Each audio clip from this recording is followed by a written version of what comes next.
E aí, olá pessoal, começa agora o TRT das Gerais, um programa da Justiça do Trabalho de Minas. Hoje estamos na cidade histórica de Diamantina, a 300 quilômetros de Belo Horizonte, terra do ex-presidente Juscelino Kubitschek, terra do ouro e do diamante, terra da Vesperata. Já ouviu falar? Não? Eu vou mostrar um pouquinho agora.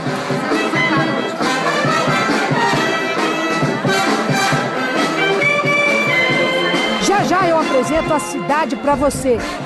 E você vai ver também, quando o assunto é segurança no trabalho, o melhor é evitar estrangeirismos. Telefone celular, você já teve que usá-lo para falar com a empresa no seu período de folga? Fique atento. E uma juíza do trabalho que é contadora de histórias nas horas vagas. Muito antigamente, a hipopótama era a mais linda criatura de todos os animais da selva. Tudo isso você confere agora no TRT das Gerais, que está entrando no ar. Seja bem-vindo!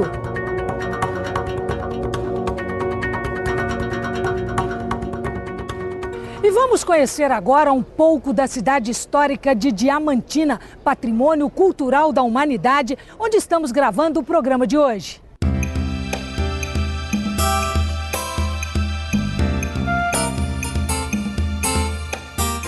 Para chegar a Diamantina, a viagem já faz parte do passeio. A estrada é sinuosa e com muitas formações rochosas. Patrimônio cultural da humanidade, Diamantina é terra do ex-presidente Juscelino Kubitschek, terra das serestas, dos casarios coloniais, das ruas de pedras e da Serra do Espinhaço. Diamantina de Chica da Silva, ex-escrava alforriada, que se destacou na sociedade por ser amante de um rico contratador de diamantes. Tudo isso é Diamantina, uma das cidades históricas mais visitadas do país.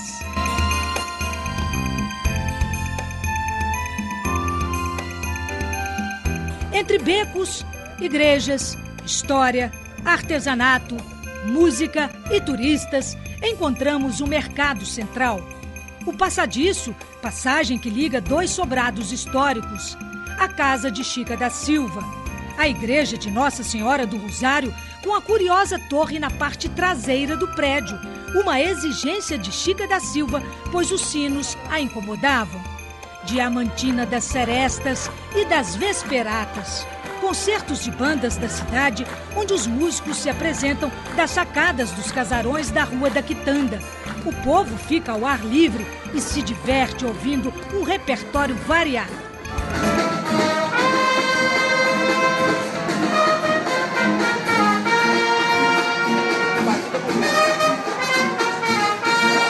A 12 quilômetros de Diamantina, passando por essa estradinha de terra, entre cachoeiras e uma paisagem impressionante, chegamos à Vila de Biribiri. Aqui funcionava uma fábrica de tecidos hoje desativada, mas o local conta com uma infraestrutura para receber os turistas.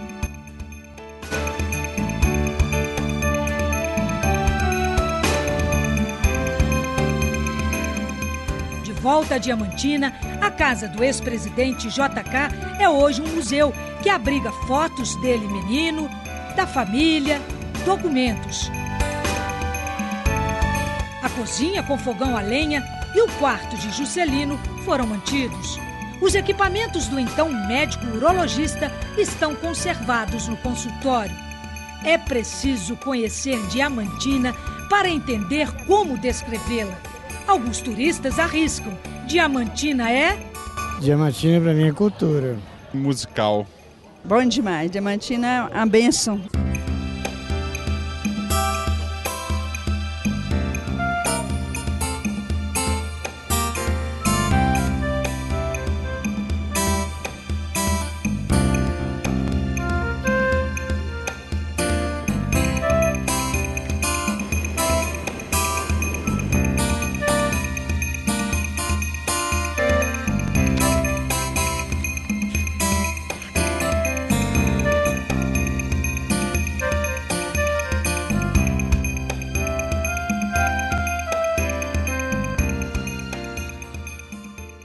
E a Vara do Trabalho de Diamantina está mais moderna. O processo judicial eletrônico já chegou por aqui. O Tribunal Regional do Trabalho de Minas Gerais instala o processo judicial eletrônico na Vara do Trabalho de Diamantina. A partir da inauguração de Diamantina, o PJE entra numa nova etapa. Na Justiça do Trabalho Mineira, os processos passam a ser eletrônicos apenas na fase de liquidação e execução. A presidente do Tribunal Regional do Trabalho, desembargadora Deoclésia Morelli Dias, inaugurou o PJE em Diamantina. Estiveram presentes à solenidade magistrados, servidores e autoridades civis e militares. A Justiça do Trabalho chegou à cidade em 1991. Atualmente, a Vara do Trabalho de Diamantina conta com 10 servidores e recebe uma média de 1.200 processos por ano. Em qualquer lugar do mundo, as placas indicativas são essenciais. E quando se trata de segurança do trabalho, as informações devem ser claras e precisas. E palavras estrangeiras? Pode?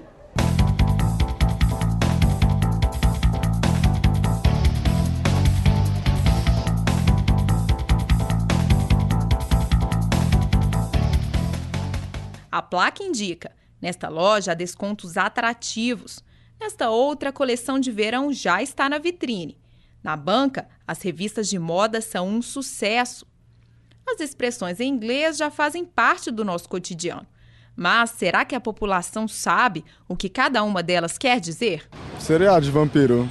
Tem a ver, danger. Não sei, nada. É perigo? Eu não tenho nem ideia, o inglês meu é meio fraco mesmo. O desconhecimento de expressões, principalmente quando se trata de segurança no trabalho, pode trazer sérias ameaças à saúde e até à vida do empregado. Foi por não entender o significado da palavra perigo, escrita em inglês, que um mecânico sofreu um grave acidente e morreu ao tentar consertar uma máquina pesada. Efetivamente, para um trabalhador como o vitimado, que tinha apenas a 4ª série do 1º grau, não se poderia exigir dele que pudesse compreender essa expressão usada não no nosso vernáculo, mas na língua inglesa. O caso foi julgado pela Justiça do Trabalho de Minas. Segundo o relator do processo, era dever da empresa oferecer os equipamentos e treinamentos necessários para que o funcionário trabalhasse em segurança. A turma entendeu que houve uma atuação omissiva e culposa do empregador e determinou o pagamento de indenizações da órbita moral, como também da órbita material, em favor dos dependentes do trabalhador falecido. Para evitar situações como essa, algumas empresas fazem de tudo para prevenir acidentes. Nesse laboratório farmacêutico, os trabalhadores ficam expostos a perigos como substâncias tóxicas e muito barulho. Por aqui, o uso dos equipamentos de segurança é indispensável. A todo momento, os funcionários são lembrados da importância de se manterem seguros. É uma forma pedagógica, inclusive, que a gente definiu, justamente para estar o tempo inteiro lembrando o colaborador dessa importância. Porque por mais que a gente tenha equipe de segurança, são vários colaboradores trabalhando ao mesmo tempo, né? Então, essas placas, esses cartazes, os treinamentos que a gente faz, é uma forma de garantir que essa segurança esteja presente aqui dentro da empresa e que a gente trabalhe de forma preventiva. Os treinamentos também fazem parte da rotina. O tempo inteiro ele é conscientizado, ele é treinado em relação aos EPIs que ele vai utilizar, os atos seguros que ele tem que ter na operação da máquina, não mexer na máquina com a máquina ligada, não prestar nenhum tipo de reparo na máquina com a máquina ligada, para justamente garantir a segurança dele. Para quem trabalha na área, a prevenção é sempre o melhor remédio. Sim, a gente usa porque é para a segurança e saúde da gente e para a qualidade do produto também.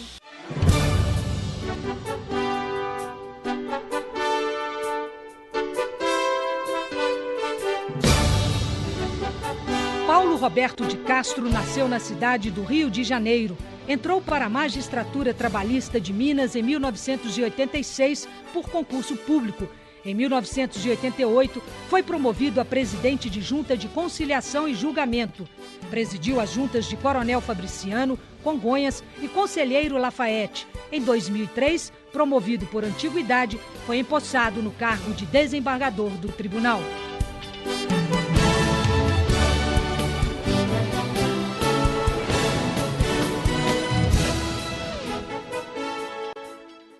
No próximo bloco você confere notícias jurídicas na TV e ainda No quadro Nas Horas Vagas, uma juíza que é também contadora de histórias. Não saia daí, eu volto em instantes e vamos dar um pulinho lá em Biribiri. Até já!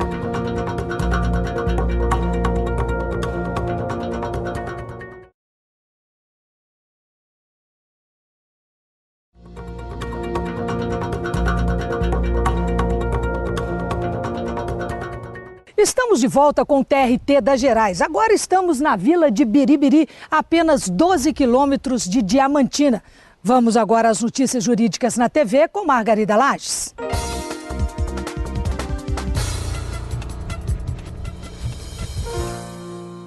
Empregada procurou a Justiça do Trabalho mineira dizendo que passava a maior parte do seu tempo viajando a trabalho. Ela cobrou como horas extras o tempo de ida e volta até os aeroportos, as horas gastas em check-ins e o tempo de duração dos voos. E o juiz Cristiano Daniel Musa, em sua atuação na 22ª Vara do Trabalho de Belo Horizonte, deu razão à trabalhadora. Segundo apurou o juiz, ela tinha que viajar a outros estados para prestar serviços de consultoria em nome do banco reclamado. Ao deferir o pedido de horas extras, ele considerou o tempo que a empregada permanecia à disposição do banco, tanto no deslocamento até o aeroporto, quanto na realização do check-in, que em geral deve ser feito com 1 hora de antecedência, além do tempo do voo. Ao todo foram deferidas 280 horas extras, com adicional de 50%. O banco recorreu, mas a decisão foi mantida pelo TRT de Minas. O único imóvel residencial da família é considerado bem de família e não pode ser penhorado em processos judiciais. Mas se o imóvel não for utilizado exclusivamente como moradia, ele não será alcançado por essa proteção legal. Essa foi a decisão da turma recursal de Juiz de Fora. Acompanhando o voto da juíza convocada Maria Raquel Zagari Valentim, a turma acolheu o pedido de uma empregada para manter a penhora sobre o bem da sócia da empresa reclamada. Isto porque a própria sócia confessou a utilização do seu único imóvel na exploração de atividade econômica. E para a relatora, mesmo que a casa tenha sido construída inicialmente para funcionar como residência, a utilização do mesmo imóvel na exploração de atividade econômica desvirtua sua finalidade inicial. Acompanhando esse entendimento, a turma manteve a penhora já efetuada sobre o imóvel da sócia. Confira todos os dias as notícias jurídicas no site do TRT de Minas, www.trt3.jus.br. Que é isso? Que é isso? Que é isso? Que é isso? Que é isso? Que é isso? Que é isso? Ônus probandi. Ônus probandi pode estar entrando dentro do trem, dentro do ônibus. É uma dívida? O que é isso? Ônus não é benefício? Não é? Você tá falando francês e eu não tô entendendo nada. Ônus o quê? Tem a mínima ideia. Que é isso?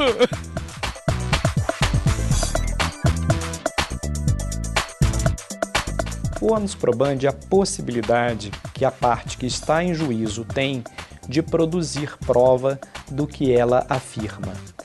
Vale dizer, se eu postulo em uma demanda determinado bem da vida, eu preciso fazer prova de que ele é meu. Eu preciso fazer prova de que houve lesão, a extensão da lesão.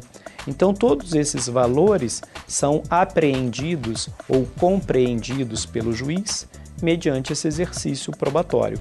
É uma situação jurídica onde as partes precisam disponibilizar para o magistrado esse acervo de provas.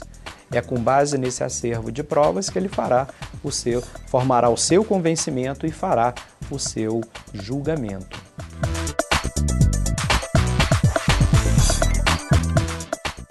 Aqui funcionava o mercado de Diamantina. Naquela época, ninguém sonhava com telefone e muito menos com celular. Trabalhador que fica à disposição da empresa com o telefone celular ligado durante a folga tem direito a um adicional? O celular já virou mania nacional. O último levantamento feito pela Agência Nacional de Telecomunicações, a Anatel, revela que o Brasil possui cerca de 260 milhões de linhas móveis. E não é só para conversar. Hoje o celular tem muitas utilidades. Uso internet, telefone, mesmo, mensagem. Eu mando muita mensagem só e falo só. Rede social mais, né? Divulgar o trabalho. Só pelo contato dá pra você economizar pra caramba.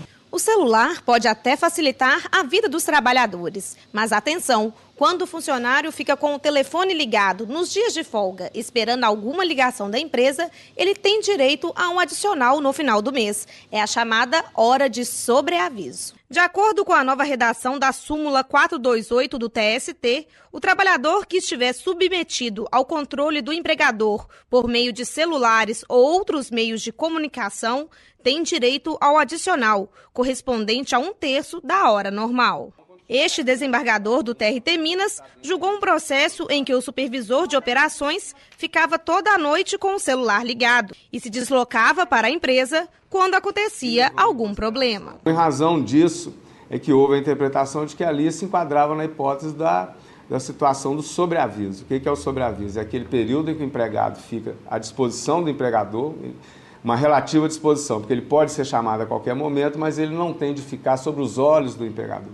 Então ele não tem a sua plena liberdade para o gozo do seu repouso nesse momento de interrupção do contrato de trabalho. A empresa foi condenada ao pagamento das horas de sobreaviso, calculadas à razão de 1/3 do valor da hora trabalhada pelo empregado. O sobreaviso ele já é bom para o próprio empregador, que ele fica aguardando ordem, mas recebendo apenas 1/3. Então, na verdade, a decisão que a turma acolheu não foi baseada em qualquer jurisprudência, mas na interpretação sistêmica da CLT, dos dispositivos que hoje existem em razão da tecnologia, inclusive a alteração no artigo 6º, que fala da questão do trabalho à distância, dessa possibilidade de acompanhamento do empregador.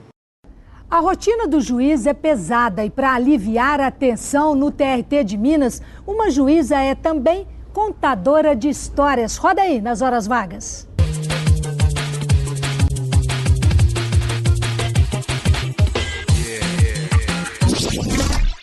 Olá, tudo bem? O Nas Horas Vagas de hoje é com a doutora Denísia Braga. Ela ingressou na Justiça do Trabalho como servidora em 1993. Em 1994, foi aprovada no concurso público para a magistratura. Atuou em diversas cidades do estado, inclusive em Belo Horizonte.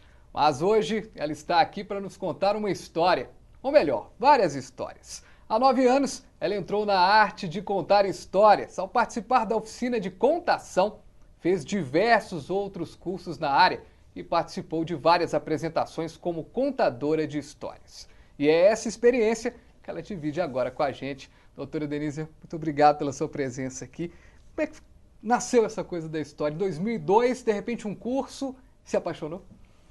Exatamente. Assim, ó, eu vou fazer uma retrospectiva um pouquinho antes, porque eu acho que a contação de história começou antes na minha vida.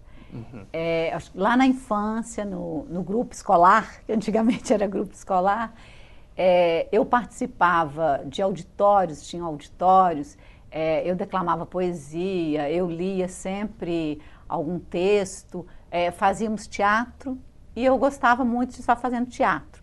E eu falava que queria ser atriz. E aí fui sempre com aquilo na minha cabeça, você é atriz, você é atriz. Cheguei até a fazer uns 2 cursos de teatro, bem curto. E até eu fui também, comecei a ler umas histórias, olhar a contação de histórias. E aí eu fui percebendo assim, será que é atriz mesmo teatro? Eu acho que não é teatro. E então, em 2002, eu estava em Belo Horizonte trabalhando, uma colega e amiga, Luciana Viotti, me enviou um texto com a programação do projeto Veredas, e dentre os cursos lá estava Nem Tudo Era Uma Vez. Eu bati o olho e falei assim, é esse curso que eu quero fazer. E aí começou a contação de história na minha vida. É mais ficção ou existe realidade numa contação de história, doutora? Eu diria que tem as duas coisas. Tem a ficção e tem a realidade. Porque assim, tem a ficção quando você você está ali no imaginário, viajando com a história, tem que ter a ficção, né? Tem que ter, como eu vou falar assim, a mágica da história, o encantamento. Mas a realidade, eu acho que tem a realidade a partir do momento que você está passando algo para as pessoas, algo bom. Na maioria das histórias, a gente tem histórias belíssimas daqui, de fora, principalmente da África. Eu gosto muito dos contos africanos, que eu vou contar um conto africano. Ah, legal. E passa, então tem muita, sabe assim, tem muita coisa que te traz para a realidade. Vamos para a história? Vamos. Humilhação da hipopótamo. Antigamente, muito antigamente, a hipopótama era a mais linda criatura de todos os animais da selva. Ela tinha um pelo macio e brilhante e lindos cílios sedosos. As orelhas eram longas e esguias. A cauda, que ela adorava ficar abanando bem alto pelo ar, era mais peluda, espessa e majestosa que jamais haviam visto. E naqueles velhos tempos, a hipopótama não vivia nas águas escuras como hoje. Ficava pela terra para que todos os outros animais pudessem admirar a sua beleza. Adorava sentar-se à beira do rio, ficar abanando a exuberante cauda e olhando o próprio reflexo na água. Ai, ai, como sou linda! Que pelo sedoso, que orelhas admiráveis e que cauda magnífica! Sou de longe o mais esplêndido animal de toda a selva. Um dia, porém, aconteceu um terrível incêndio na mata. Os ventos quentes espalharam rapidamente as chamas em todas as direções e todos os animais correram para o rio, onde a beldade enamorava-se da própria imagem. Os elefantes correram, ribombando, sacudindo as trombas desesperadamente. As girafas galoparam ligeiras, esticando ainda mais os pescoços para ver as chamas que se aproximavam por trás. Os leões vieram zunindo, rugindo alarmados. Mas a hipopótama nem se dava conta do que estava acontecendo. Achava que tudo aquilo era por causa dela. Ai, ai, como chegam ávidos para me admirarem. Mais feliz do que nunca, olhou demoradamente para o próprio reflexo na água, sem nem reparar nas chamas enfurecidas que chegavam cada vez mais perto. Ai, tomara que notem os meus longos cílios sedosos. Bem nesse instante, uma fagulha atingiu a longa e espessa cauda que ela abanava tão orgulhosa. Socorro, socorro, socorro! Meu lindo pelo tão macio e brilhante vai pegar fogo! E pegou mesmo. Ela gritou, rodopiou, pulou, mas não adiantou nada. Só então ela fez a única coisa que podia para salvar a vida. Pulou depressa para dentro do rio e ficou lá no fundo, segurando a respiração o máximo que aguentou. Quando finalmente subiu à tona, o fogo já tinha se acabado depois de ter queimado tudo. A hipopótama saiu da água e sentou-se à beira do rio. Oh, como foi horrível! Estou encharcada até os ossos. Meu lindo pelo está todo coberto de lama. Devo estar com uma aparência deplorável. Curvou-se para conferir.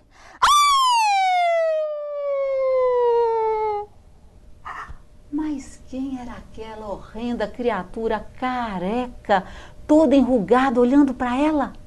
O susto foi tão grande que engasgou. O lindo pelo brilhante tinha sido todo queimado. Os longos cílios sedosos chamuscaram até a raiz, deixando à mostra 2 olhões esbugalhados.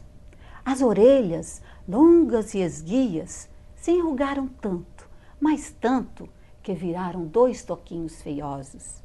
E o pior de tudo, a sua cauda, exuberante, magnífica, tinha simplesmente desaparecido. Pobrezinha da hipopótama, ficou tão humilhada que correu depressa para dentro do rio, escondendo-se dos outros animais. E até hoje vive dentro d'água, deixando somente os olhos e o nariz para fora. E só sai à noite, quando ninguém pode vê-la. Parabéns, doutora. Parabéns. Como que prende, né? Como que o contador de história tem essa coisa? Você ficou assistindo aí, a gente presta atenção do grito, assim, você entra lá dentro da história, não é mesmo? Impressionante. Gostoso. Eu vi que viajei.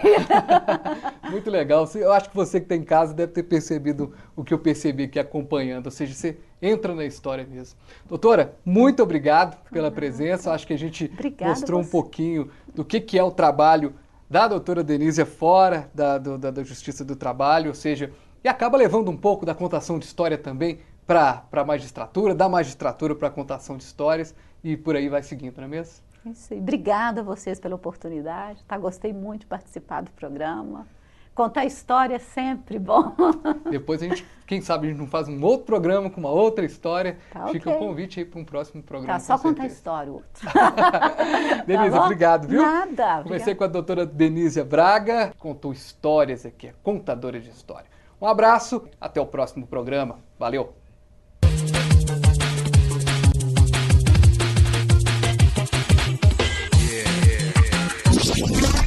O TRT das Gerais, infelizmente, fica por aqui. Assista às reprises desse programa às terças e quintas, às 10 horas da noite, aqui mesmo na TV Justiça. Acompanhe a nossa programação no site trt3.jus.br. Também estamos no YouTube, Facebook e no Twitter. Terminamos o programa aqui da Rua da Quitanda. Dia e noite ela fica assim cheinha de turistas e que em dias de vesperata fica mais animada ainda. Tchauzinho, pessoal, e até a semana que vem.